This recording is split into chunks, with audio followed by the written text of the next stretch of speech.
Hello प्यारे बच्चों, आज हम क्लास 7th हिंदी पाठ 21 माँ कह एक कहानी के अभ्यास पृष्ठ हल करेंगे। तो पहले हम करेंगे संदर्भ प्रसंग सहित पद्यांशों की व्याख्या। पहला है, माँ कह एक कहानी, राजा था या रानी, माँ कह एक कहानी। तू है हठी मान धन मेरे, सुन उपवन में बड़े सवेरे, तात भ्रमण करते थे तेरे, जहाँ सुरभि मन मानी, जहाँ सुरभि मन मानी। हाँ माँ यही कहानी।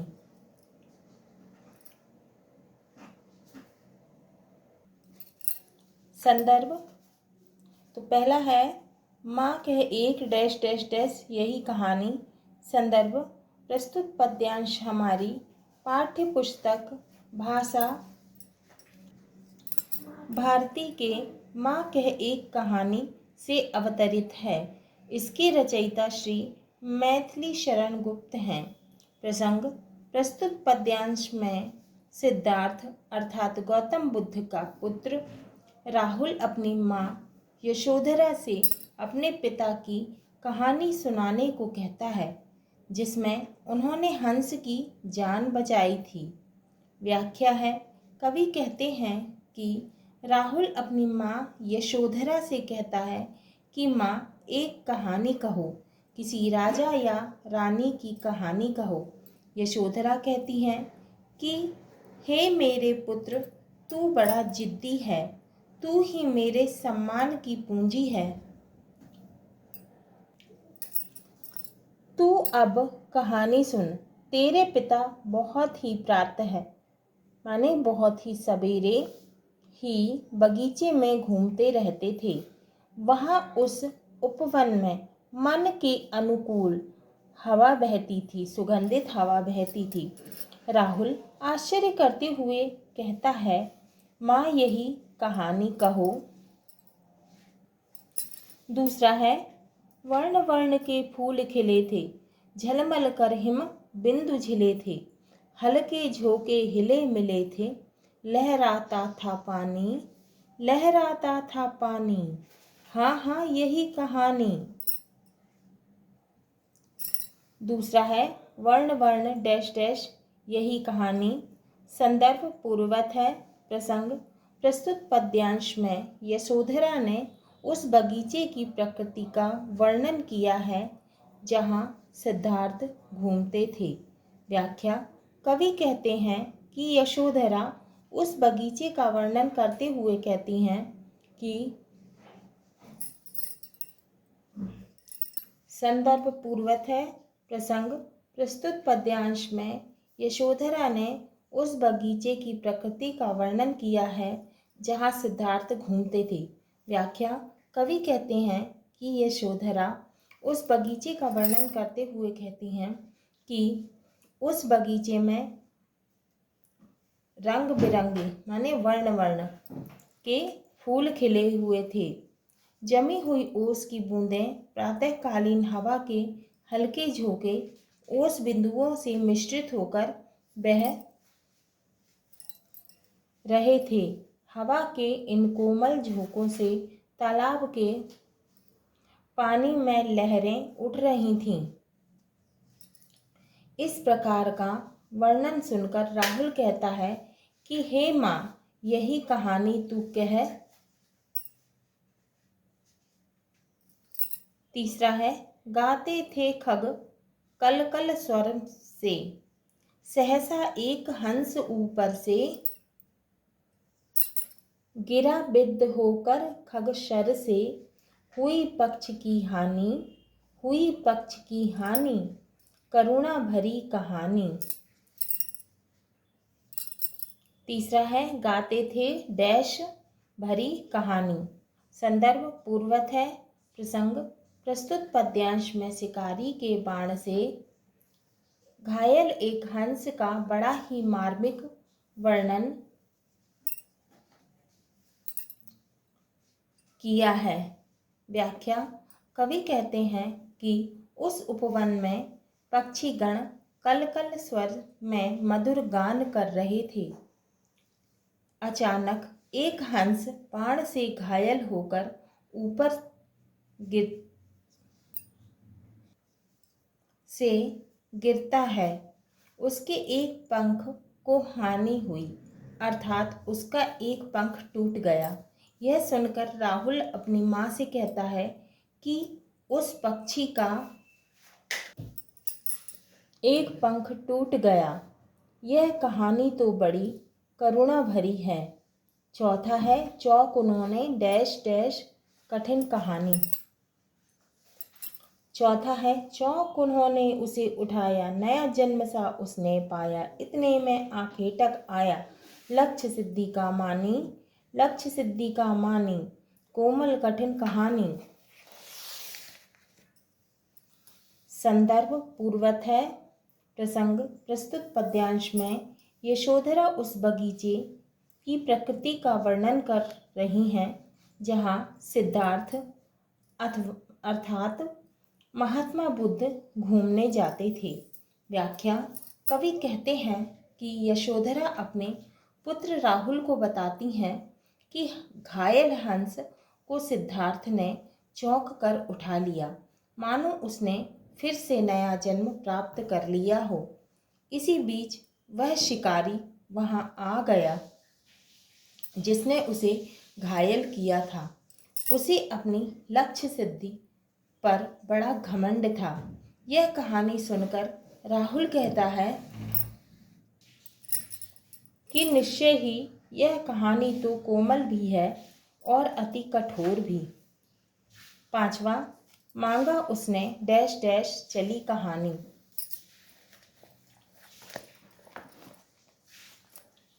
पांचवा, मांगा उसने आहत पक्षी, तेरे तात किंतु थे रक्षी, तब उसने जो था खग भक्षी, हट करने की ठानी, हट करने की ठानी, अब बढ़ चली कहानी।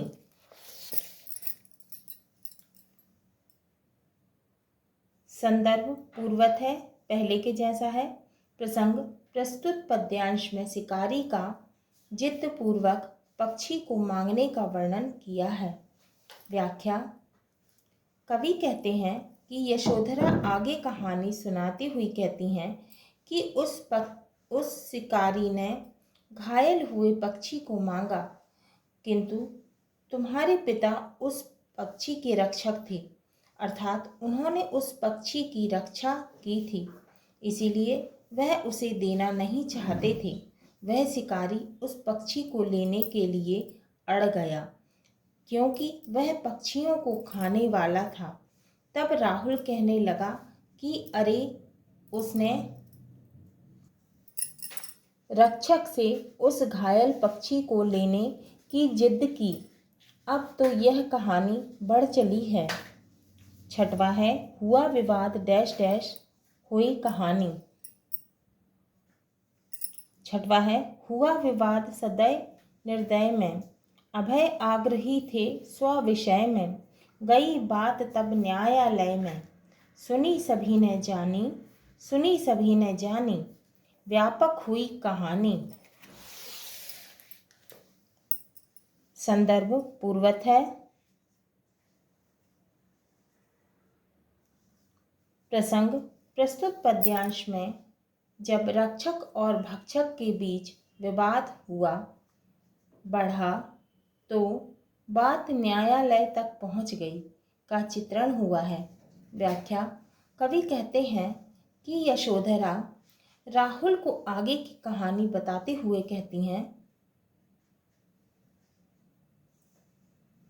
कि तुम्हारे पिता अर्थात रक्षक और शिकारी अर्थात भक्षक के बीच घायल पक्षी को लेकर विवाद न्यायालय में चला गया। जहां सभी ने दोनों की बातें जानी और सुनी, तब राहुल कहता है कि अब यह कहानी तो बहुत व्यापक हो गई, अर्थात चारों ओर फैल गई।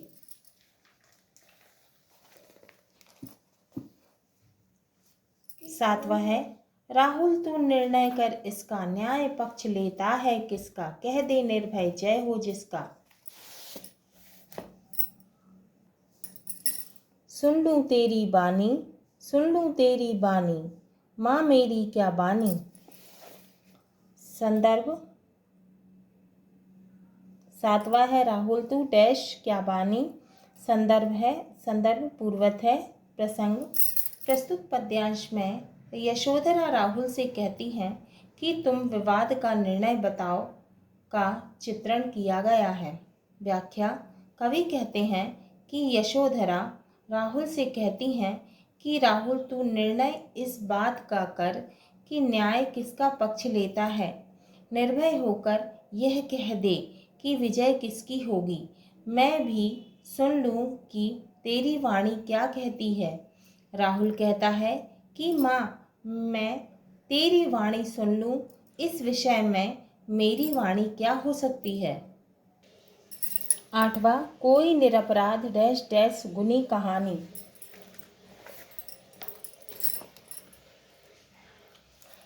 आठवां है कोई निरपराध को मारे तो क्यों अन्य न उसे उबारे। रक्षक को भक्षक पर वारे, न्याय दया का दानी, न्याय दया का दानी, तूने गुनी कहानी। संदर्भ पूर्वत है, पहले के जैसा है।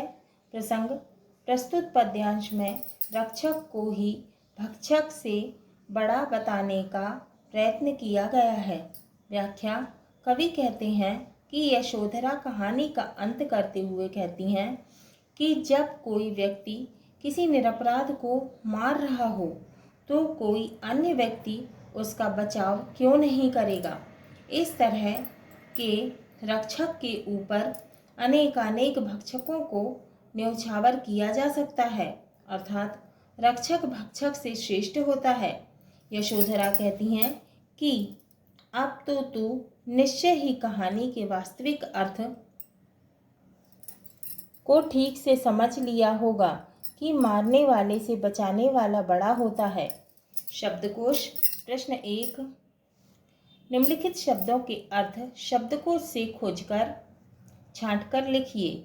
उत्तर हठी का अर्थ होता है जिद्दी, सदै का अर्थ है दयावान, उपवन का अर्थ है बगीचा, निरपराध का अर्थ है अपराध से रहित, हिम बिंदु का अर्थ है जमी हुई ओस की बूंदें, शर का अर्थ है बाण, सुरभि का अर्थ है सुगंधित हवा, रक्षी का अर्थ है रक्षक अर्थात रक्षा करने वाला, विद्ध का अर्थ है घायल होकर,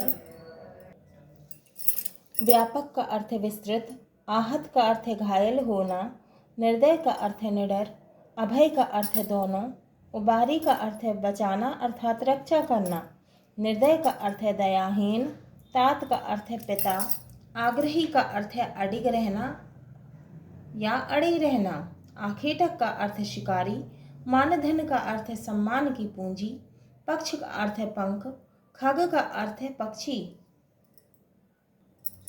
अभ्यास बोध प्रश्न प्रश्न 1 निम्नलिखित प्रश्नों के उत्तर दीजिए। का पुत्र अपनी माँ से किस बात की हट कर रहा है। उत्तर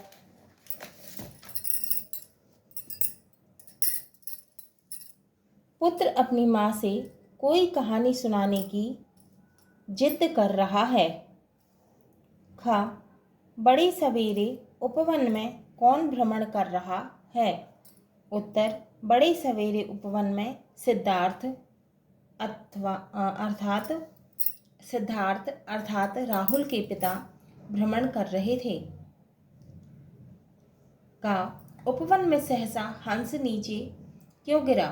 उत्तर है उपवन में सहसा हंस गिर पड़ा क्योंकि शिकारी ने उसे बाण मार दिया था जिससे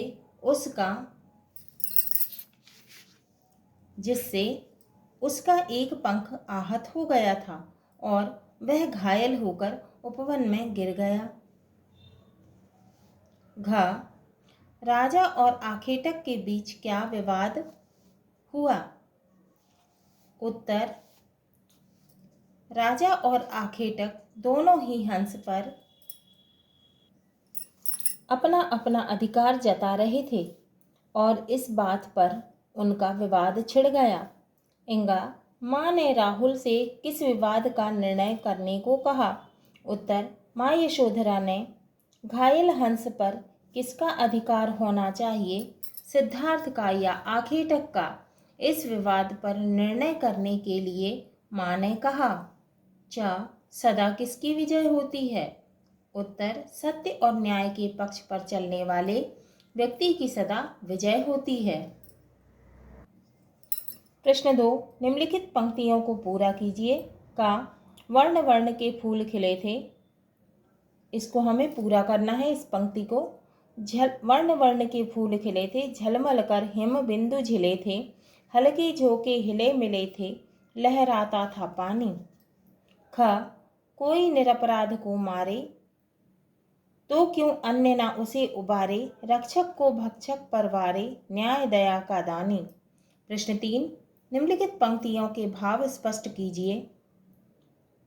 का हुई पक्ष की हानि। उत्तर तेज बाण का प्रहार जब आखेटक ने किया तो उस हंस का एक पंख टूट गया। खा जहां सुरभि मनमानी। उत्तर है उपवन में सुगंधित हवा चारों ओर फैली हुई थी।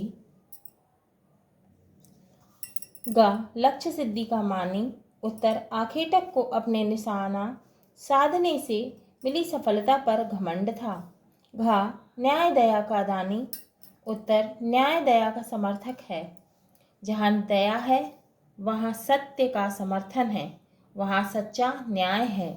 प्रश्न 4, किसने किससे कहा। का माँ कह एक कहानी, किसने किससे कहा। उत्तर है राहुल ने अपनी माँ यशोधरा से कहा। खा तू है हठी मान धन मेरे, ये किसने किससे कहा। तो उत्तर है यशोधरा ने अपने पुत्र राहुल से कहा। गा लक्ष्य सिद्धि का मानी कोमल कठिन कहानी, यह किसने किससे कहा। तो इसका उत्तर है राहुल ने अपनी माँ यशोधरा से कहा। घा सुन लूं तेरी बानी, ये किसने किससे कहा। उत्तर है यशोधरा ने अपने पुत्र राहुल से कहा। अब है भाषा अध्ययन। प्रश्न 1, ई प्रत्यय लगाकर निम्नलिखित शब्दों से नए शब्द बनाइए। अब हमें क्या लगाना है, ई प्रत्यय लगाना है और हमें जो है नए शब्द बनाना है। उत्तर है शब्द में प्रत्यय जोड़ेंगे तो क्या होगा, शब्द बनेगा, नया शब्द बनेगा। दान में ई जोड़ दिया तो क्या बना, दानी। डाल में ई जोड़ दिया, डाली। ज्ञान में ई जोड़ दिया, क्या जोड़ा है हमने, प्रत्यय जोड़ा है। तो ज्ञान में ई प्रत्यय जोड़ दिया है तो क्या बना है, ज्ञानी। ध्यान में ई प्रत्यय जोड़ दिया है तो क्या बना है, ध्यानी। ठान में ई प्रत्यय जोड़ा है तो क्या बना है, ठानी। पान में ई प्रत्यय जोड़ा है, क्या बना है, पानी, नया शब्द बना है, पानी। भार में ई प्रत्यय जोड़ दिया, क्या बना है, नया शब्द बना है, भारी। ताल में ई जोड़ दिया, ताली। प्रश्न 2, निम्नलिखित शब्दों के विलोम शब्द लिखिए। उत्तर है शब्द और विलोम शब्द। शब्द दिए हैं और ये हमको विलोम शब्द बनाना है। राजा का विलोम होगा रानी, न्याय का विलोम होगा अन्याय, मान का विलोम होगा अपमान, जन्म का विलोम होगा मरण, कोमल का विलोम होगा कठोर। ध्यान दीजिए, रक्षक भक्षक, दयालु निर्दय, अपराध निरपराध, क्या है, विलोम। इन शब्द युग्मों में एक शब्द दूसरे के विलोम है।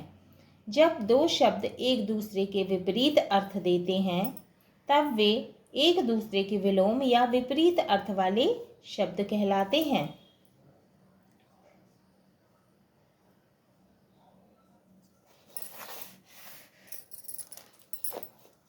प्रश्न 3, निम्नलिखित शब्दों के समानार्थी शब्द लिखिए। अब हमें क्या लिखना है, समानार्थी शब्द लिखना है, पर्यायवाची शब्द। उपवन, पानी, खग और शर। उत्तर है उपवन का समानार्थी क्या है, बगीचा या उद्यान। पानी का नीर या जल, खग का विहंग या पक्षी, शर का तीर या बाण। प्रश्न 4, निम्नलिखित शब्दों के तत्सम रूप लिखिए। अब हमें तत्सम रूप लिखना है। उत्तर है तद्भव और तत्सम। तद्भव दिए हैं वाणी, वाणी का क्या होगा, वाणी। तत्सम तद्भव है सूरज, तत्सम होगा सूर्य। तद्भव है घी, तत्सम होगा धृत। तद्भव है कान, तत्सम होगा कर्ण। तद्भव है हाथ, तत्सम होगा हस्त। तद्भव है जीभ और तत्सम क्या होगा? जिह्वा। काव्य में कभी कभी एक शब्द की दो या अधिक बार आवृत्ति होती है और उसके अर्थ भिन्न भिन्न होते हैं। कभी ऐसा भी होता है कि एक शब्द एक ही बार प्रयुक्त होता है किंतु अर्थ अनेक होते हैं, बहुत सारे होते हैं। निम्नलिखित उदाहरण को ध्यान से पढ़िए। का है कनक कनक तै सौ गुनी, मादकता अधिकाय, या खाए बौराए जग, बा पाए बौराए।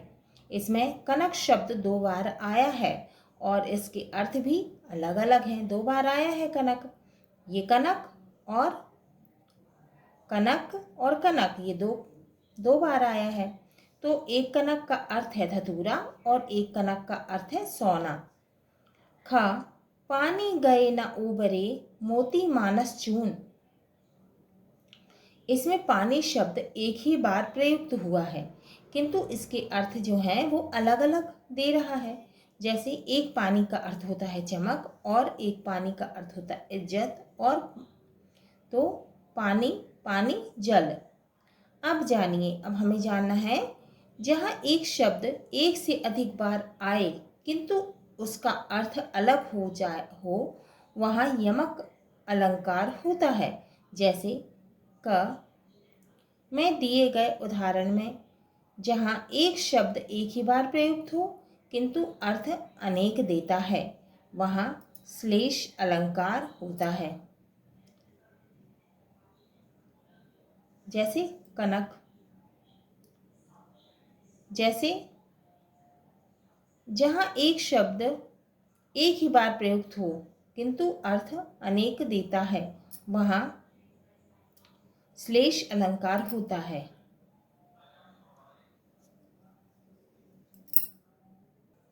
हाँ तो प्यारे बच्चों, ये हमारा पाठ 21 माँ कह एक कहानी के अभ्यास प्रश्न पूर्ण हुए।